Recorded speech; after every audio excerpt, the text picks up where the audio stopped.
Voice message में कहा जाता है कि ये प्लांट पूरी तरह से बंद हो चुका है, अब यहाँ कोई काम नहीं होता, यहाँ का फोन कनेक्शन और नेटवर्क अब काम नहीं करते।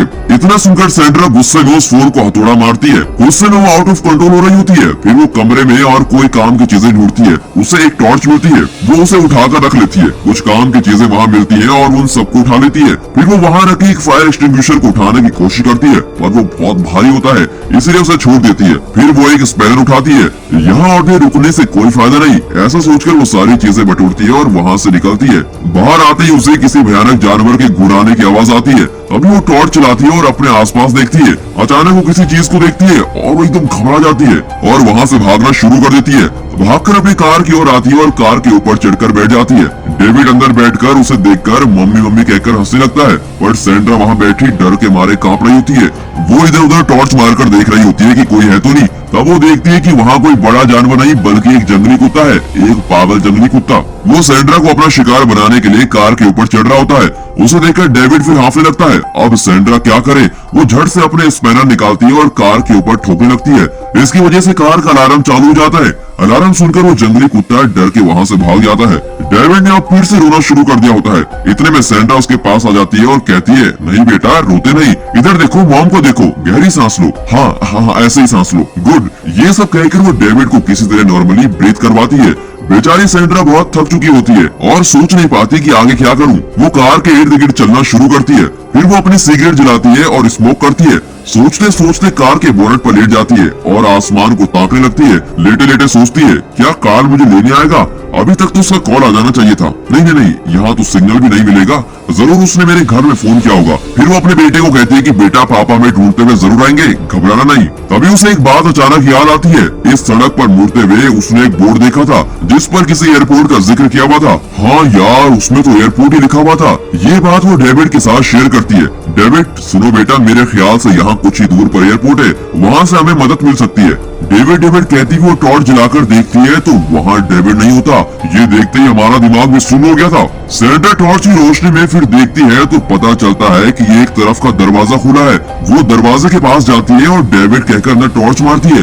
वहाँ देखती है कि एक पर्वत शिखर पर डेविड बैठा हुआ है। चौंक कर सैंड्रा डेविड कहकर चिल्लाती है। फिर उसकी आंख खुलती है और एक्चुअली वो बोनट पर लेटे हुए सपना देख रही थी। वो उठकर आती है और डेविड को देखती है। वो आंखें झपकाता हुआ बैठा हुआ होता है। सैंड्रा उससे पूछती है कि बेटा तुम ठीक तो हो ना? कार के अंदर बहुत गर्मी होती है। बाहर की सारी गर्मी कार के अंदर उतर रही होती है। ऊपर से उसे कोट भी पहनाया हुआ होता है। ये देखकर सैंड्रा सोचती है, आज मैंने एक भी काम ठीक से नहीं किया। फिर डेविड से कहती है, बेटा अपनी जैकेट उतार दो, वो देखो वहाँ जिप है, उसे खोलो। पर वो बेचारा क्या समझ पाता, इतना ही नहीं, सीट बेल्ट लगाकर उसे बहुत टाइट बांधा हुआ होता है। वो भी कुछ चिड़चिड़ा होने लगता है। कुछ देर हंसता है तो कुछ देर रोता है। फिर नीचे गिरे हुए फोन को उठाने की कोशिश करता है। इतने में सैंड्रा कहती है, देखो स्वीटी, तुम उसे नहीं निकाल पाओगे, पर मेरे पास एक अच्छा आइडिया है। यहाँ पास ही कोई एयरपोर्ट है, हमें वहाँ से जरूर कोई मदद मिल सकती है। तभी सैंड्रा महसूस करती है कि कार इतनी गर्म है, लगता है उबल रही है। तभी वो अपनी शर्ट निकालती है और कार के सनरूफ पर बिछा देती है और डेविड से कहती है, अब थोड़ी देर के लिए गर्मी कम हो जाएगी, मम्मी अभी वापस आ जाएगी, ओके? डेविड रोना शुरू कर देता है, पर सैंड्रा को दूसरा कोई रास्ता नहीं होता और वो दिल पर पत्थर रखकर वहाँ से निकल जाती है। बेचारी सैंड्रा एयरपोर्ट को तलाशते हुए वहाँ चली जाती है। वो चलती जाती है, न जाने कितने घंटों तक चलती है। वो बहुत थक जाती है, ऊपर से सख्त धूप और एकदम सुनसान और बंजर जगह। थकान के मारे वो कुछ बड़बड़ाती हुई चली जा रही है। जब हम घर वापस लौटेंगे ना बेटा, तो तुम्हारे पास एक सुपर कहानी होगी बताने के लिए। जब तुम स्कूल जाओगे तो तुम वहाँ भी ये कहानी शेयर करना और मम्मी तुम्हें ये कहानी सुनाएगी, ओके? इस तरह बड़बड़ाती हुई वो चली जाती है। तभी अचानक एक जगह पर उसे एक नदी के बहने की आवाज आती है। थैंक गॉड, पानी। सैंड्रा उस नदी के पानी से अपने आप को ठंडा करती है। फिर वो थोड़ा पानी पी लेती है। पानी बिल्कुल भी पीने लायक नहीं होता, पर सैंड्रा ठान लेती है कि उसे किसी भी हालत में डेविड को सुरक्षित घर पहुंचाना है। वो फिर से आगे चलने लगती है। पहाड़, पथरीला रास्ता, बंजर जमीन इत्यादि को पार करके वो किसी तरह उस एयरपोर्ट के बोर्ड को देख लेती है। बोर्ड देखते ही सैंड्रा के चेहरे पर एक अलग ही खुशी होती है। बोर्ड से आगे वो जब उतरकर देखती है तो उसे फिर से एक झटका लगता है। बात ये होती है कि वो बहुत समय से बंद पड़ा है, फिर भी वहाँ एक प्लेन खड़ा होता है, जिसे देखकर सैंड्रा की आशा बढ़ने लगती है। फिर पास जाके पता चलता है कि वो प्लेन भी एयरपोर्ट की तरह बिल्कुल खराब है। प्लेन के अंदर जाकर सैंड्रा ढूंढने लगती है कि कुछ काम की चीज मिल जाए। वहाँ उसे 2-3 शराब की बोतलें मिलती है, जिनमें से वो थोड़ा पी लेती है। वो बहुत ही मायूस हो जाती है और प्लेन की एक सीट पर बैठकर रो रही होती है। तब वो अपने हाथ में रखी शराब की बोतल और लाइटर को देखती है। उसे वहाँ कुछ पुराने टायर्स दिखते हैं और वो उन पर शराब डालकर उनको जला देती है। फिर वो सिर्फ पानी के कैन लेकर वहाँ से जाने लगती है। उसका आइडिया ये था कि टायर्स के जलने से जो धुआं निकलेगा उसे देखकर वहाँ उसकी मदद के लिए कोई आएगा। वो कई घंटे चलकर वापस उस नदी पर पहुंचती है और उस कैन में पानी भर लेती है। कैन बहुत भारी होता है और वो बड़ी मुश्किल से उसे उठाकर चल रही होती है। उसे देखकर हमें भी उस पर तरस आता है। बहुत दूर इसी तरह चलने के बाद अब ना तो उसके शरीर में और ना ही उसके मन में शक्ति बची है। वो कैन को नीचे फेंकती है और उसे पैर से लुढ़काती हुई चली जाती है। कार के कुछ पास आते आते वो देखती है कि उसकी टी शर्ट नीचे गिरी पड़ी है। ओह नो, पता नहीं बेचारे डेविड का क्या हाल हुआ होगा। पता नहीं ये टी शर्ट कार के ऊपर से कैसे गिरी। ऐसा सोचते हुए वो कैन को उठाकर बहुत तेजी से कार की ओर भागने लगती है। वहाँ पहुंचकर देखती है कि कार के अंदर डेविड सख्त गर्मी से एकदम लाल हो चुका है। अंदर का टेम्परेचर बहुत ही ज्यादा हो चुका होता है। ये देखकर सैंड्रा बहुत ही नर्वस हो जाती है। बच्चे को बचाने की कोशिश में वो उस कैन का पानी कार के ऊपर डाल देती है ताकि अंदर का टेम्परेचर थोड़ा कम हो जाए। इतनी ज्यादा गर्मी के कारण डेविड बेहोश हो जाता है। बाहर से सैंड्रा को उसकी हालत का कुछ पता भी नहीं चलता। पता नहीं बेचारा किस हालत से गुजरा होगा और कब बेहोश हुआ होगा। वो उन सारे ऑप्शन के बारे में सोचने लगती है जिनसे डेविड को वापस होश में लाया जा सकता है। झट से उसे एक बात याद आती है। जब वो अंदर स्मोक करने लगी थी तभी तुरंत कार की विंडोज खुल गई थी और किसी तरह कार के अंदर धुआं पहुंचाया जाए तो विंडो खुल जाएंगी। वो ऐसा सोचकर पास की लकड़ियां, पेड़ पौधे सब जलाने लगती है और कार के एक वेंट के पास दिखाती है। जैसा वो चाहती थी वैसा ही हो रहा था। धुआं कार के अंदर जा रहा था और स्मोक डिटेक्टर उसे डिटेक्ट भी कर रहा था। पर वो भूल गई थी कि आर्टिफिशियल इंटेलिजेंस तो उसने ऑफ कर रखी है। कार तो अभी भी मैनुअल मोड में है और वो भी पूरी तरह से लॉक्ड है। धुएं की वजह से अब कार के अंदर का टेम्परेचर और भी ज्यादा होने लगता है। अरे ये कैसा पागलपन, ये क्या कर रही हूँ मैं, ये कहकर वो जोर से अपना माथा पीटने लगती है। फिर वो आग में पानी डालकर उसे बुझाने की कोशिश करती है।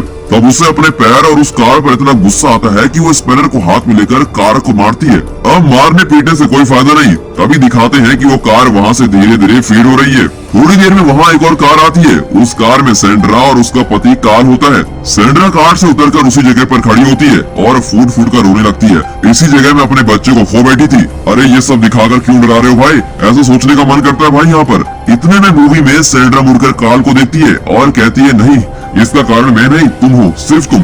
ऐसा कहकर वो और रोने लगती है। कट करके दिखाते हैं कि ये भी एक सपना होता है। कार को स्पिनर से मारते हुए वो थक गई होती है और वो सो जाती है।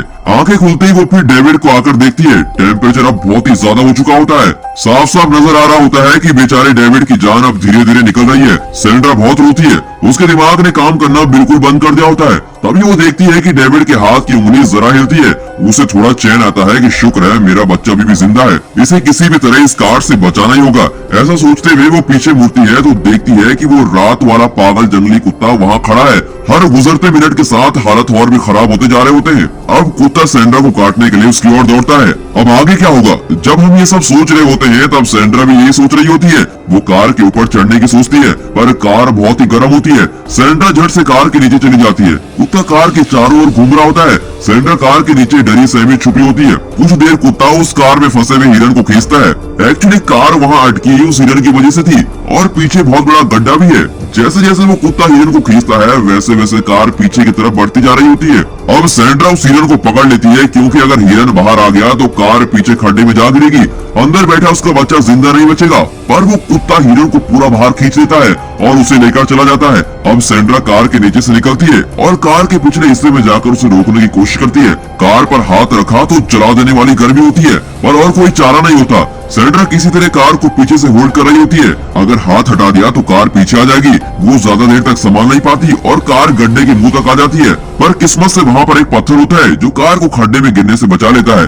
अब सैंड्रा बहुत थक चुकी होती है। उसके पूरे शरीर में घाव ही घाव है। वो उस पहाड़ के एज पर जाती है और घुटने टेक कर रोने लगती है। तुम मुझे मम्मी मम्मी कहते रहते हो ना बेटा, पर मैं उस काबिल भी नहीं हूँ। ऐसा कहकर वो बेबस होकर रोने लगती है। दूसरी ओर वो कुत्ता हिरन को काट कर खा रहा होता है। मुझे कुछ करना होगा, कुछ करना ही होगा। इस तरह सोचते हुए सैंड्रा को एक आइडिया आता है। अब वो उस कुत्ते को देखती है और उसे सुपरमार्केट में टीवी पर दिखाए गए कार्टून की याद आती है। उसमें वो लोमड़ी पहाड़ से गिरकर एक वोल्ट खोलता है तब उसे ख्याल आता है कि इस कार में 25 से भी ज्यादा डिजास्टर से बचने के उपाय डिजाइन किए गए हैं, जैसे सुपर सस्पेंशन इत्यादि। इसके फीचर में एक ये भी होता है कि चाहे कितनी भी हाइट से नीचे गिरे, ये कार फिर से अपने आप को सीधे बैलेंस कर सकती है। इसके फीचर के बारे में सैंड्रा सोचने लगती है। कार के अंदर डेविड की जान धीरे धीरे निकल रही होती है, लेकिन अब और कोई रास्ता नहीं बचा होता। सैंड्रा डिसाइड करती है कि वो रिस्क लेगी और कार को उस खड्डे में ढकेलेगी। वो फ्रंट बोनट पर अपना पैर रखती है और जोर से धक्का देती है। उसकी पीठ जलने लगती है, पर फिर भी कार पीछे की ओर नहीं जाती। पीछे जिस पत्थर के बल पर कार रुकी हुई है उसे हटाना होगा। तब सैंड्रा देखती है कि उसका स्पैनर उस जगह पर पड़ा हुआ है जहां वो पागल कुत्ता हिरन को खा रहा होता है। यहाँ हम जान जाते हैं कि यही सैंड्रा का आखिरी चांस है। इस सीन को देखते वक्त मुझे यही डायलॉग याद आ रहा था कि माँ से बड़ा कोई योद्धा नहीं होता और माँ से बड़ी कोई शक्ति भी नहीं होती। अपने शरीर के घाव की परवाह किए बिना सैंड्रा उस कुत्ते की ओर चलने लगती है और उसके सामने आकर खड़ी हो जाती है। उसे स्पैनर की जरूरत है। कुत्ता घुराने लगता है और सैंड्रा को काटने को दौड़ता है। तब सैंड्रा ऐसी चीखती है कि एक पल के लिए कुत्ता डर जाता है। वो सोच रहा होता है कि अरे ये कौन है यार, मुझसे भी खतरनाक जानवर। सैंड्रा और चिल्लाकर उस कुत्ते पर अपना गुस्सा उतारती है। जान बचाकर कुत्ता वहाँ से भाग खड़ा होता है। अब वो स्पैनर उठाकर कार के पास आती है और उस पत्थर को तोड़ती है। फिर वो कार को धक्का देने लगती है। आप जरा सोचिए सिचुएशन को। सैंड्रा का इस कार की टेक्नोलॉजी पर विश्वास और उसके सोचने का लॉजिक भले ही ठीक हो, पर कार के अंदर 2 साल का बच्चा भी है। उस माँ के दिल की घबराहट और कंफ्यूजन इस सीन में दिखाया गया है। उस पहाड़ के ऊपर से कार गिरने लगती है और सैंड्रा के हाथ से कार छूटने लगती है। जब कार गिरने लगती है तो वो जमीन पर कहीं टच नहीं होती। इसे सेंस करके कार की कई सेटिंग एक्टिवेट होने लगती है। यही नहीं, तभी कार का सस्पेंशन हमें दिखाते हैं। कार के गिराव के अनुसार उसका सस्पेंशन भी बदलने लगता है। वो नीचे गिरकर चूर चूर होने लगती है और वो जगह धुएं से भर जाती है। पहाड़ के ऊपर से इसे देखते हुए सैंड्रा का दिल रुक जाता है। घबराती हुई वो नीचे उतरती है। पत्थर और चट्टान से टकराकर घायल होती हुई वो कार की ओर जाती है।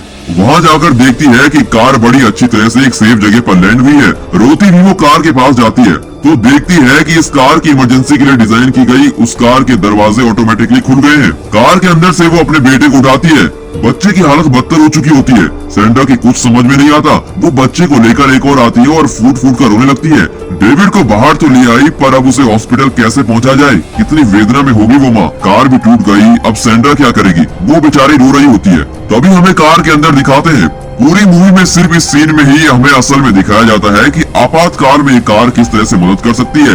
एक्चुअली कार अब रिबूट होने लगती है। सारी सेटिंग्स रिबूट हो जाती है। तब वो कार एक और सिग्नल देती है कि वो पहले की तरह ड्राइव करने लायक हो गई है। तभी सैंड्रा आंसू पोंछती हुई आती है और कार के अंदर बैठती है। फिर वो कुछ सेटिंग चेंज करती है, जिसके बाद कार एक्टिवेट हो जाती है। गुड इवनिंग मैम कहकर लिलित भी एक्टिवेट हो जाती है। सैंड्रा देर किए बिना मैप को सेट करती है।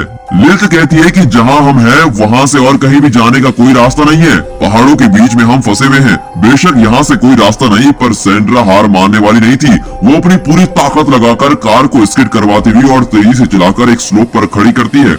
लेकिन कार वार्न करने लगती है कि ये तो नामुमकिन है और गाड़ी जरूर उलटकर गिर जाएगी। अब सैंड्रा को दिखाया जाता है। फिर दिखाया जाता है कि उसने डेविड को सीट बेल्ट पहनाकर रेडी रखा हुआ है। कार की वार्निंग आती रहती है, नो चांस नो चांस। तभी सैंड्रा कार का ऑल टेरेन वाला 4 व्हील ड्राइव ऑप्शन ऑन करती है। ऑन करते ही कार का सस्पेंशन क्या गजब तरीके से ऊपर आता है। एन वक्त पर सैंड्रा एक्सेलरेशन देती है और चट्टानों को टकरा देने वाली स्पीड पार कर वो ऊपर तक ले जाती है। जरा सा अगर कहीं स्पीड धीमी हो जाती है तो कार उलट जाती। इतनी रिस्की ड्राइविंग करने के बाद अगले फ्रेम में दिखाते हैं कि कार 2 बड़ी चट्टानों को तोड़ती हुई उनके बीच से निकल जाती है। अब लिलित कहती है, मुझे रास्ता मिल गया है। फिर क्या, सैंड्रा की कार हवा से बातें कर रही होती है। कट करके हॉस्पिटल दिखाते हैं। एक स्ट्रेचर में सैंड्रा और दूसरे में डेविड को हॉस्पिटल के अंदर ले जा रहे होते हैं। बेटे को इस हालत में देखकर सैंड्रा अपने को कंट्रोल नहीं कर पाती। फिर दिखाते हैं कि सैंड्रा आंखें खोलकर देखती है कि वो हॉस्पिटल के बेड पर लेटी हुई है। पास ही दूसरे बेड पर डेविड लेटा हुआ है। उसका सांस लेना भी नजर नहीं आ रहा है। सैंड्रा रोने लगती है। तब डेविड उसकी तरफ मुड़कर धीरे से कहता है, सैंड्रा। तब दिखाते हैं कि सैंड्रा एक लंबी सांस लेकर स्माइल करती है। वह इसे कहते हैं यार्ड सीन। और ये मूवी यहाँ खत्म हो जाती है। तो बताइए कैसी लगी आपको? फैंटास्टिक और थ्रिलिंग थी ना? तभी हम कहते हैं कि मिस्टर हिंदी रॉकर्स देखते रहें। अपने फ्रेंड्स ग्रुप में भी शेयर कीजिए। अपनी फैमिली को भी ये वीडियो दिखाइए। So once again this is your mister Hindi rockers. अगर आपने अभी तक चैनल को सब्सक्राइब नहीं किया है तो प्लीज सब्सक्राइब कर दीजिए और उस बेल आइकन को भी क्लिक कर दीजिए ताकि हमारी सारी वीडियोस आप तक झट से पहुंच जाए। And finally thanks for watching.